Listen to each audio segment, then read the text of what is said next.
복강경 충수절제술 안내. 안녕하십니까? 본 영상물은 복강경 충수절제술의 개념과 목적, 절차와 주의사항 등에 대해 설명드리기 위해 제작되었습니다. 이어지는 내용을 참고하셔서 정확하고 안전한 수술이 이루어질 수 있도록 협조해 주시기 바랍니다. 수술의 목적과 효과.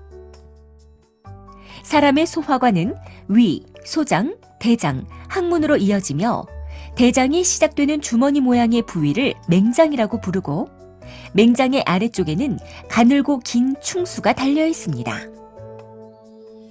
맹장염이라고도 부르는 충수염은 어떤 원인에 의해 충수 내부가 막히면서 세균이 증식하여 염증이 발생한 것으로 충수염이 진행하면 충수가 괴사되어 천공이 발생, 주위 조직으로 병균과 염증이 파급되면서 고름 주머니인 농양을 만들거나 복막염으로 진행할 수 있기 때문에 염증이 발생한 충수를 수술로 절제하는 충수절제술을 시행받아야 합니다.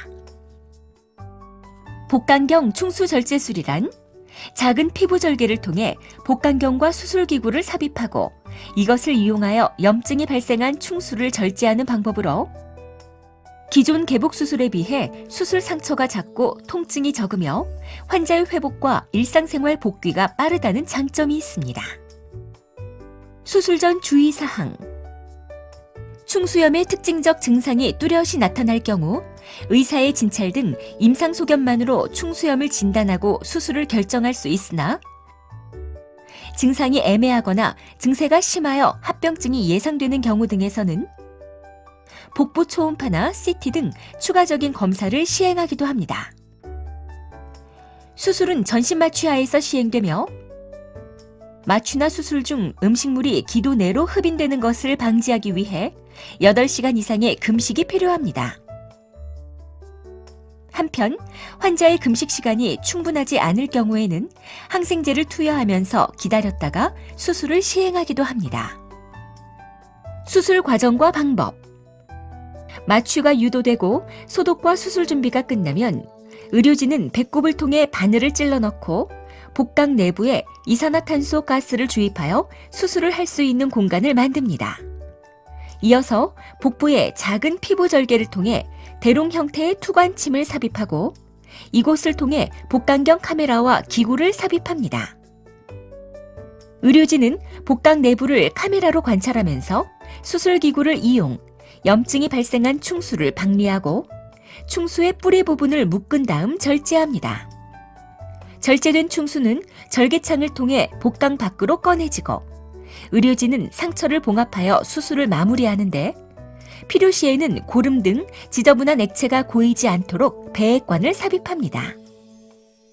한편 염증이 충수의 뿌리 부분까지 진행한 경우에는 자동 봉합기를 이용 맹장의 일부를 함께 절제할 수도 있으며 염증이 너무 심하여 충수만 절제하기 어렵거나 개실염 등이 동반된 경우에는 장의 일부를 절제하고 연결하는 수술을 시행하기도 합니다. 그리고 매우 드물게 전신 복막염이나 전체 복강에 고름이 가득 차 있는 경우에는 개복수술로 전환할 수도 있습니다. 수술 후 주의사항. 수술 후에는 폐합병증을 예방하기 위해 심호흡과 기침 등 호흡 운동을 열심히 해야 합니다. 수술 후 장 운동이 돌아오면서 가스가 배출되면 식사를 시작할 수 있는데 수술 후 걷기 운동을 열심히 시행하시면 장 운동도 빨리 회복되고 장이 자리를 잘 잡게 함으로써 장 유착으로 인한 합병증을 줄일 수 있습니다. 운동은 마취가 깬 직후부터 가능하며 조금 빨리 걷는 수준으로 하시는 것이 좋습니다. 수술의 합병증과 부작용. 폐합병증. 전신 마취와 복부 수술 후에는 폐 기능이 떨어지고 통증으로 인해 심호흡과 기침을 하기 어렵기 때문에 끈적끈적한 가래가 기관지를 막아 폐가 허탈되는 무기폐가 발생할 수 있으며 여기에 세균이 증식하면서 폐렴으로 진행하기도 합니다.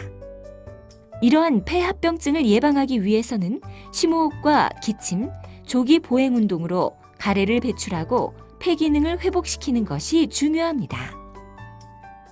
출혈.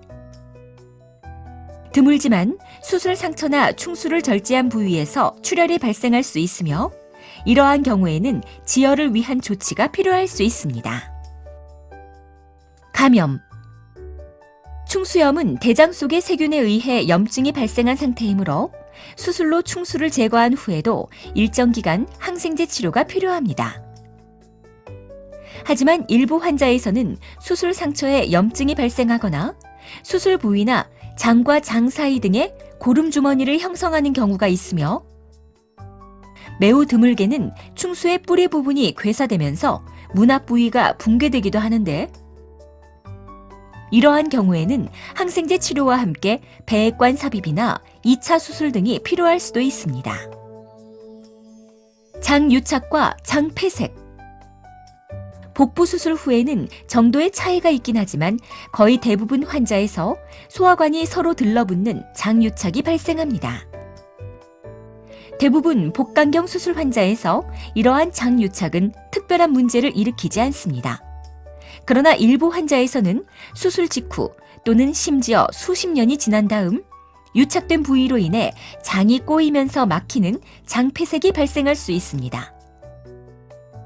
장폐색의 상당수는 금식과 콧줄 삽입 등을 통해 호전되기도 하지만 일부 환자에서는 수술로 유착된 부위를 풀어주거나 장을 절제하는 경우도 있습니다. 이러한 장 유착을 예방하기 위해서는 수술 이후 걷기 운동을 열심히 하여 장이 정상적으로 자리를 잘 잡도록 해주는 것이 중요합니다. 충수염 외 기타 질환.